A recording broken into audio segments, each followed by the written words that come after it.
20 millions de francs CFA, c'est le montant dégagé par la mairie de Katabahan pour faire face à la pandémie de Covid-19.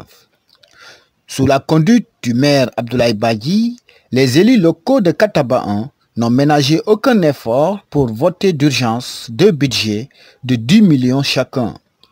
Le premier consiste à mettre sur pied un plan de riposte dans les 35 villages de la commune de Katabahan en dotant tous les postes de santé de thermoflash, de gel alcoolisé, d'eau de javel, de savon, de masques, accessoires de lavage des mains, ainsi que de tous les ménages de la commune de Katabahan ont bénéficié de kits d'hygiène. Le tout pour un montant global de 10 millions de francs CFA. Quelque temps après, un deuxième budget de 10 millions a été voté pour l'achat de denrées alimentaires composé de 400 sacs de riz, 800 bidons de 5 litres d'huile, 400 sacs de pâtes vermicelles et macaroni, 40 sacs de sucre pour appuyer 200 familles vulnérables répertoriées dans les 35 villages de la commune de Katabahan. Il faut cependant souligner que ce geste vient s'ajouter à celui du chef de l'État qui n'est pas encore distribué dans la commune de Katabahan. Cette cérémonie de lancement qui a regroupé l'ensemble des conseillers municipaux, les chefs de village et les ménages bénéficiaires a été présidée par l'adjoint au sous-préfet de la commune de Katabahan, M. Amadou Babandjaï, qui s'est réjoui de cette belle initiative du maire Abdoulaye Badji, qui doit servir d'exemple dans les autres collectivités locales, dira-t-il.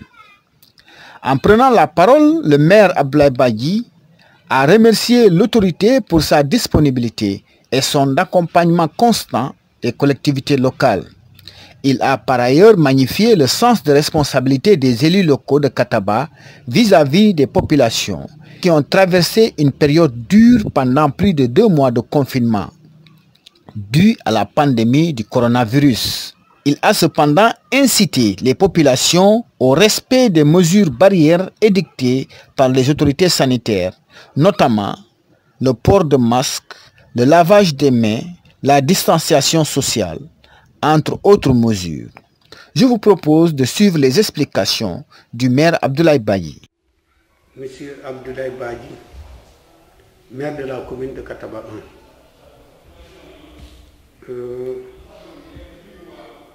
Aujourd'hui est un jour important pour la commune de Katabahan parce que c'est aujourd'hui que nous avons choisi de donner notre aide alimentaire que la commune a eu à mobiliser avec les efforts, avec son budget. Et c'est dire que c'est un souci que la commune avait et un souci partagé par l'ensemble de tous les conseils. Parce qu'avant de faire l'acte, le maire a eu à convoquer l'ensemble des conseils pour attirer leur attention sur les difficultés que les paysans sont en train de traverser, que les ménages vulnérables sont en train d'endurer avec cette pandémie. Et les conseils à l'unanimité ont dit au maire, tout ce qui est possible de faire, il faut le faire pour sauver nos populations. C'est le lieu de les remercier aujourd'hui pour leur sens de responsabilité. C'est ça, être conseiller. C'est ça, être un élu.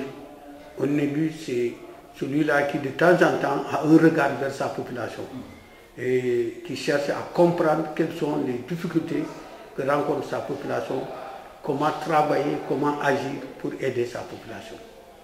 Donc, si cette population, ces conseillers ont eu à réfléchir, ils ont permis au maire, d'abord, au début de la pandémie, de dégager 10 millions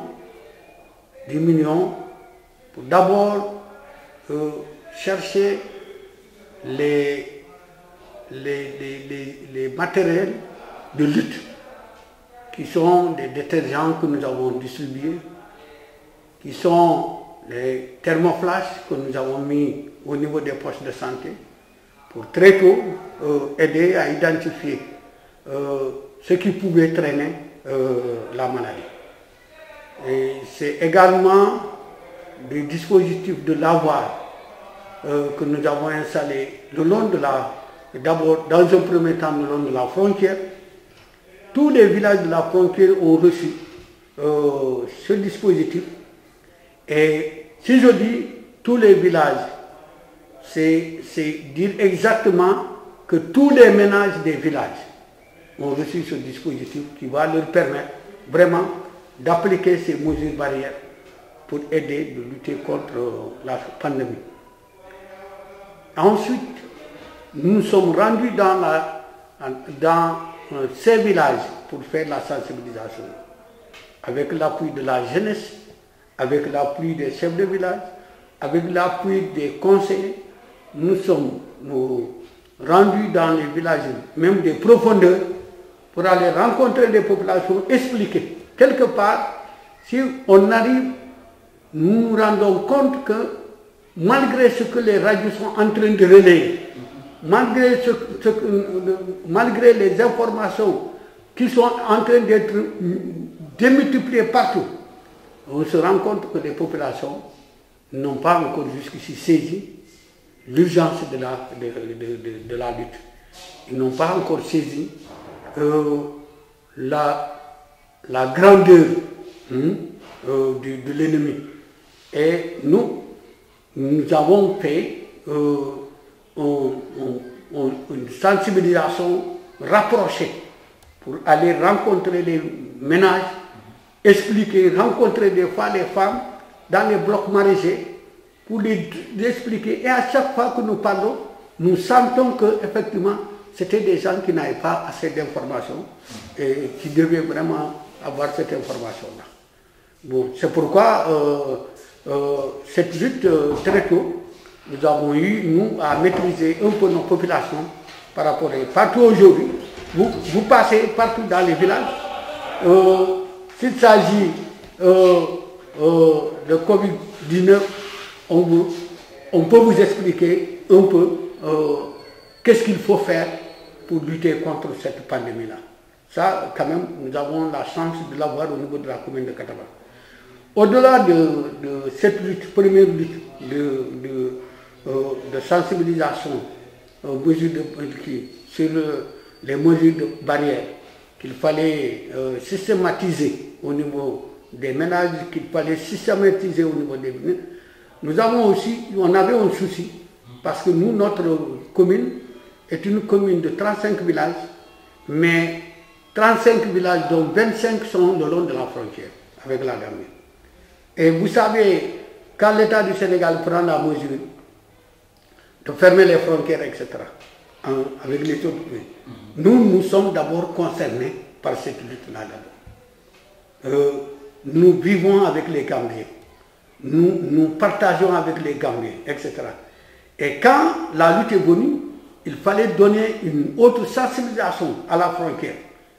Une sensibilisation, loin de dire de refuser le voisin, mais d'avoir de la prudence, parce que le virus peut venir de l'autre côté, etc. Le virus peut être importé, la maladie peut être importée. Et ça, nous luttons pour que cette maladie ne soit pas importée, etc. Heureusement, le long de la frontière, nous avons trouvé les mêmes engagements du côté de Gambie. Nos frères gambiens avaient les mêmes engagements et aussi eux ils luttaient. Et c'est ça qui a facilité par moment vraiment la sensibilisation que nous avions aujourd'hui. Mais c'est pour vous dire que c'est une frontière assez poreuse, une frontière où il y a trop d'axes d'entrée et de sortie. Trop d'axes d'entrée et de sortie. Donc vous ne pouvez pas imaginer, nous, des fois quand on est en brousse, on voit des gens sortir dans des pistes que nous, comme vous l'avez dit, avec Dimbaya du Sénégal, Dimbaya, Gambie, c'est des gens qui vivent ensemble, qui font le thé ensemble. Ça, c'est des précautions. C'est pourquoi il fallait composer avec les autorités gambiennes pour avoir la même vision de lutte et permettre vraiment à ces populations-là d'être sauvées. tant les Gambiens n'aimaient pas que les Sénégalais propagent le virus en Gambie, tant également les Sénégalais devaient avoir la même attitude chez nous, et c'est pourquoi nous avons dit. Il y a des cas comme ça dans la commune de Kataba, depuis Niafran jusqu'à Dongondi, Katak, Mahmouda, Koudjoubé, Mahmouda, Touba, Dimbaya, Bourong, en passant par Siliti, vous allez à Tambacounda, Kabeken, Kouram. Tout cela, c'est des villages qui sont le long de la frontière directe avec la Gambie et qui sont des voisins directs, qui se passent beaucoup de choses, même pendant la nuit, ils peuvent même se communiquer beaucoup de choses. C'était donc cette bataille que nous avons menée. Et c'est le premier budget, comme je vous l'ai dit, qui est dégagé de 10 millions, a servi vraiment à tout ça, à cette sensibilisation. Ensuite, est venue la réflexion de l'impact que la COVID a eu à créer sur les populations. Parce que quand l'État a commencé les mesures d'urgence, en mettant le couvre-feu, en mettant le confinement, nous avons senti que ça va arriver à des difficultés pour nos populations. Ça, très tôt, nous l'avons pensé. Parce que des populations qui nous meurent que par des activités diverses pour avoir de quoi subvenir. Si aujourd'hui on leur dit ne bougez pas, si on leur dit ne faites pas de commerce, si on leur dit de fermer toute activité, etc., nous avons imaginé difficilement comment ces populations pouvaient vivre. C'est pourquoi rapidement nous nous sommes retrouvés pour dire, au niveau du conseil, pour dire est-ce qu'il ne faut pas explorer encore des postes du budget qui peuvent nous aider à faire face à une dépense d'aide alimentaire. Nous avons aussi choisi, vraiment, on a décidé de prendre 10 millions pour aussi venir en aide à cette population. Les 10 millions que nous avons décaissés, ce sont les 10 millions qui vont servir à acheter ces pâtes-là, etc. Aujourd'hui, l'ambition, notre ambition première, c'est que, à côté des cibles de l'État et à côté des cibles primaires que nous avons ici, s'il y a des ménages qui restent encore, qui n'ont pas reçu de kits, nous voulons nous engager à payer ces kits-là pour que zéro ménage ne puisse revendiquer une aide quelconque. Donc, nous voulons faire en sorte que c'est tous les ménages de la commune qui seront pris. Maintenant, quand je dis tous les ménages, il s'agit des ménages vulnérables, des ménages à ceux de pauvreté vraiment, vraiment constatés. Maintenant, pour certains ménages, pour des familles aisées, pour des familles des fonctionnaires, etc., nous avons dit clairement au chef de village, choisissez-nous des ménages, sauf des fonctionnaires, parce que quand même, il faut que dans cet élan de solidarité, que tout le monde participe. Que tout le monde participe. Quand le fonctionnaire sait qu'il est fonctionnaire de l'autre côté, il permet à l'autre qui est démuni d'avoir vraiment une aide. Et c'est ça qui serait vraiment la solidarité pour tous. Et c'est pourquoi nous sommes engagés et nous allons encore nous engager parce que dans les listes, c'est vrai que ceux qui restent ne sont pas nombreux. C'est peut-être une cinquantaine, une soixantaine de personnes. J'ai demandé à chaque village de nous envoyer des listes d'attente. Vous les voyez ici. Souvent, c'est 4 personnes, 3 personnes qu'on nous donne. Donc, ce sont ces gens-là que nous allons accumuler et ensuite maintenant voir quelle solution faire pour eux. Mais nous pensons faire la même chose comme les autres pour que l'équité se retrouve dans ce que nous sommes en train de faire au niveau de la commune de Kataba. Donc voilà un peu la lutte que nous sommes en train de mener au niveau de la commune de Kataba.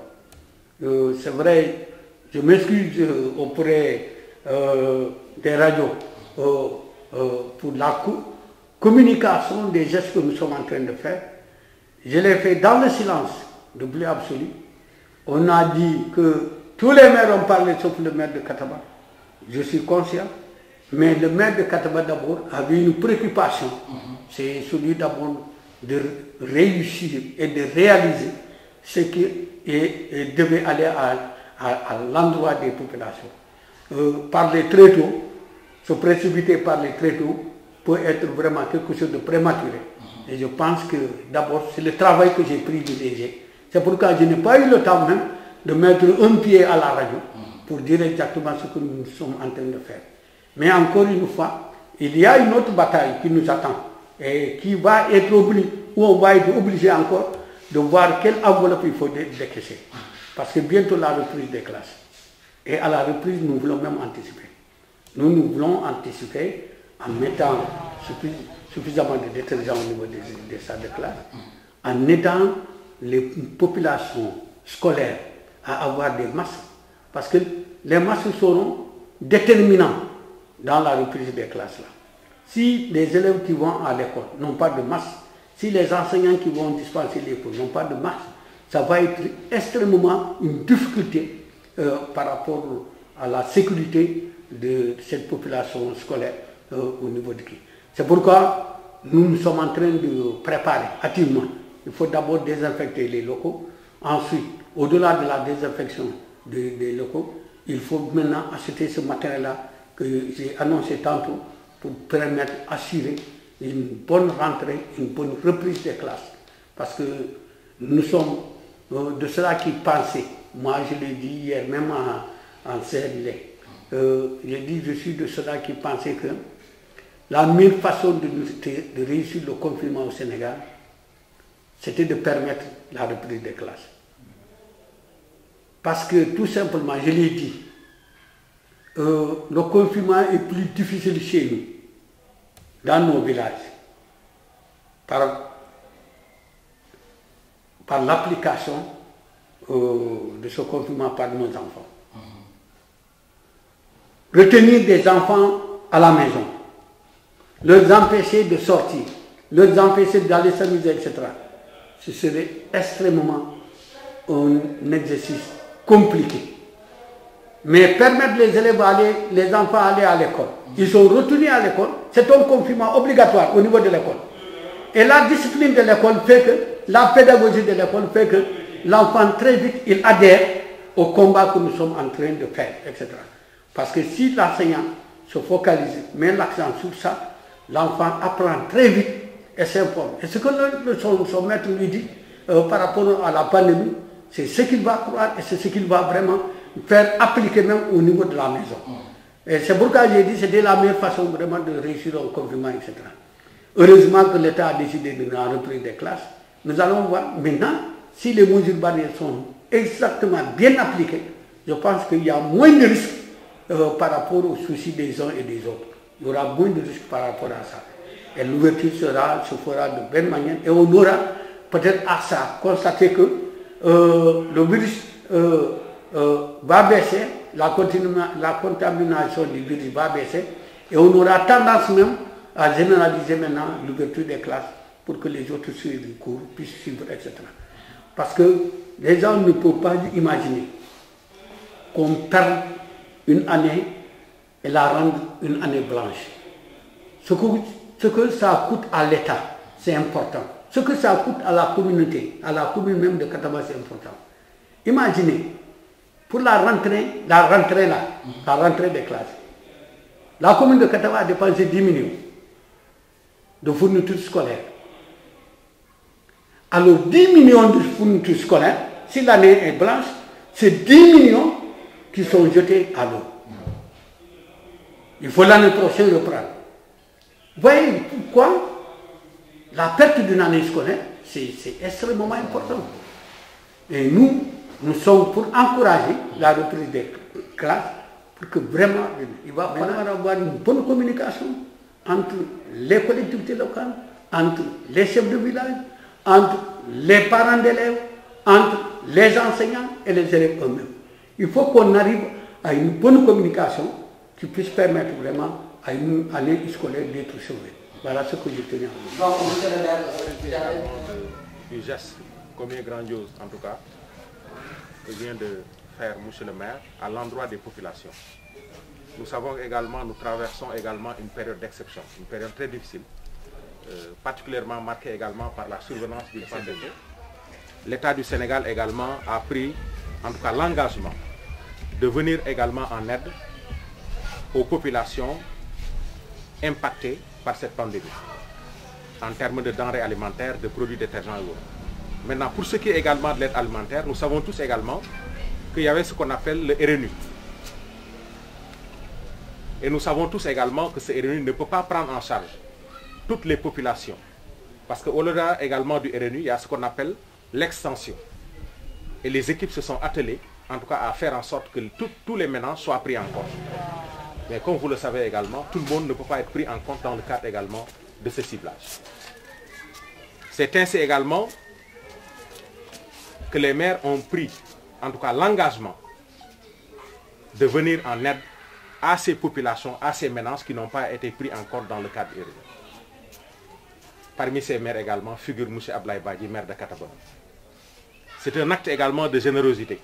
C'est un acte aussi de grandeur. Parce que un maire qui se dit, je viens en aide à des populations, à mes populations, au moment où ils en ont le plus besoin. C'est cette période-là. Nous tenons également à le féliciter, à le remercier au nom de toute l'administration. Et pour demander également aux autres maires de s'inspirer de ce modèle. Et je sais qu'également, si tout le monde en fait autant, les populations ne vont pas sentir les contre-coups, en tout cas, de cette pandémie-là. En tout cas, toutes nos félicitations, tous nos remerciements et nos encouragements. Vous avez montré encore une fois que vous êtes là pour les populations. Vous êtes à l'écoute des préoccupations des populations. Et ce geste également vient le montrer. En tout cas, vous avez les félicitations, les encouragements à toute l'administration à travers ma voix.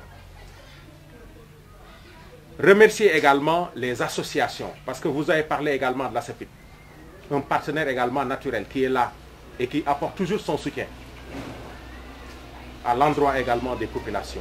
Vous avez parlé également des autres associations.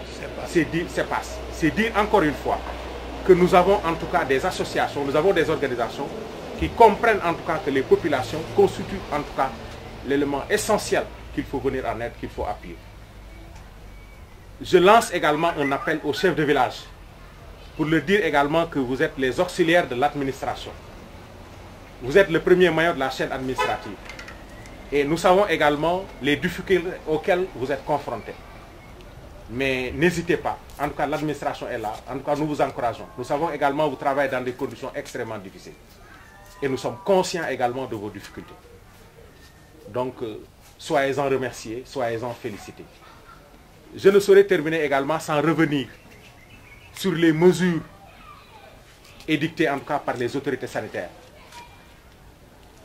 Les mesures également ont pour nom le port systématique du masque, la distanciation sociale, éviter au maximum en tout cas les rassemblements, parce que nous avons pensé également que les rassemblements constituent des sources de propagation du virus. Et je crois qu'également les gens maintenant, c'est devenu un réflexe. Les gens ont compris qu'en tout cas pour bouter hors de notre pays cette pandémie, le virus, il faut également se conformer en tout cas aux mesures barrières édictées par les autorités sanitaires. En tout cas, nous remercions tout le monde, nous félicitons tout le monde également pour l'engagement et la volonté affirmée en tout cas du maire de Katabon pour venir en aide également à ces populations. En tout cas, nous vous remercions et vous félicitons. Et vous dites également que prochainement, certainement, nous allons procéder à la distribution des autres denrées. Nous attendons, parce qu'on parle de kit alimentaire. Certainement, mes amis diront qu'également le riz, on peut le remettre, mais on attend d'abord les autres denrées pour que le kit soit complet. C'est-à-dire le savon, le sucre, l'huile, pour qu'on puisse également procéder également à la remise officielle des denrées offertes par l'État dans le cadre également de la lutte, dans le cadre de la Covid-19. En tout cas, je vous remercie beaucoup. Je m'appelle Cheikh Bramandong Kouli, chef de village de Koudala, président du comité de ciblage de la commune de Katabon. Voilà, pouvez-vous nous dire un peu, expliquer un peu l'activité que vous menez ce matin ici à la mairie de Katabon? Oui, depuis la semaine passée, nous étions ici à la mairie de Katabon 1, le conseil municipal avec les chefs de village, pour voir le soutien que la mairie aussi a fait pour sa population. C'est ainsi que, comme venait de dire monsieur le maire, ils ont déployé au moins 400 sacs de riz, 800 bidons de 5 litres d'huile, 400 sachets de pâtes, vermicelles et autres, et ensuite 40 sacs de sucre. Donc c'est pour appuyer au moins 200 ménages au niveau de la commune de Kataba. Ouais. C'est ainsi que le comité était réuni la fois dernière ici pour essayer de déterminer le quota par village. C'est ainsi que nous avions réparti les 200 ménages au niveau des 35 villages de la commune de Kataba. Aujourd'hui, vous procédez au lancement. Donc aujourd'hui, on procède au lancement officiel de vivres de l'aide alimentaire de la commune. Assalamu alaikum. Badi misimol Mbedian Kataba Ane. Nous Chérif Misbadi Aïda, conseil municipal de Kataba Ane du village de Darou Khairi. Mbedian ni monsieur le maire, Green Somanda, sous-préfet Ntajan de Kanam Makoy, mairie Sembo Amu Kere pour ka Banco Mol Makoy, ni Koliambe Keri. Nous collions que ta place, ça la carola long, et ça le mornino là pour que et barcobo. Yo, fulania wolon, encore faname mornino là camol barcobo. Auto mero la ma pero pour que na mol ma koy na siel sokona. Mune ba sa nga sabar ka sim faye comme man sa afanya wani docteur ya afanya ko momo e sila sokona. E kana fu mulbe do ko la. La do ko manta nyama. Ah, sotobe doyani. Donc ni mu ma ko pour mun sa ke sawarande ka si pour mun sa mo se tanka ni sa sala e kam ya coronavirus 19 par exemple yo woto be ba fala mairie e numbara ba fala sous-préfet fana numbara e to muri ma ko anin nan ka funya mal e do kulal comme ONG asafina ka funya mal mun fana e bulo lankan be be tantula be jayla e ma ko mun kenan ni abe ka funyonka niaje mairie o 10 millions mo le voté jan pour ka aduni ma ko karo barjani o be kalanga ku jama kenun komando mun keta ka bul courant san ka di sate mol o kata yana woto be conseil municipal ba tentula ba je ila do ko be mun population france salon ko ko fana be tolle jan niaje londi jan fana man tenina no lela to se doit ka ko mun sa sembo abadami asa kafu na commune se yirwa masa fana na se nyom na ko be ta nyato ni ko sasa ale a bonni mol beka mol la do ko le se a nyama inshallah me be tan plan be jala ala barka